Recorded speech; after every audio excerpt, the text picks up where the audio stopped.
Hello, and welcome to 3 Ages D&D. Today I would like to talk about character backstories. Part 1. Don't worry about having a backstory. You don't need to have a backstory in order to roleplay.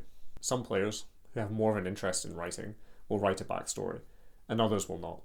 But in my experience, the difference between these two groups at the table is marginal. Writing a backstory is not roleplaying. Rather, it is something that can supplement roleplaying. It is similar to miniature painting and speaking in character. Some people are very skilled at miniature painting and will show up at the table with the most badass mini, and some people are more comfortable speaking in character or doing voices or generally performing at the table. These aspects of D&D are awesome, but they are not things that every player will excel at, and they are not things that are required to roleplay. Part 2.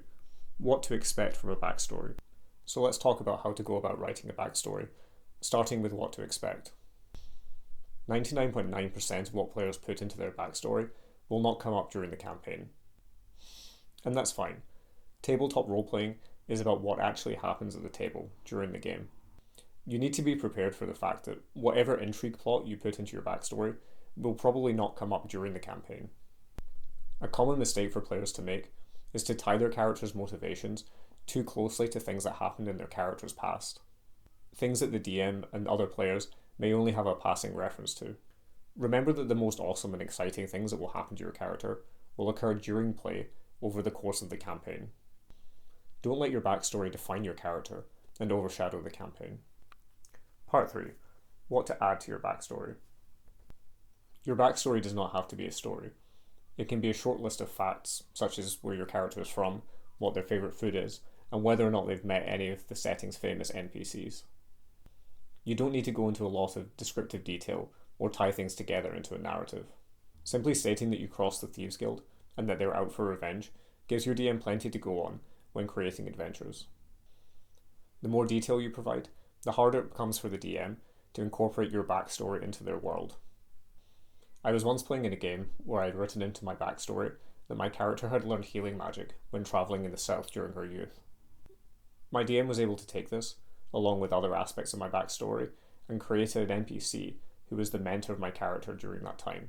This is not what I had imagined when I was writing my backstory. There had been no mention of a specific NPC mentor. But my DM was able to interpret my backstory to create an interesting NPC at a crucial part in the campaign, and it became a special moment for my character. Part 4. Writing is hard.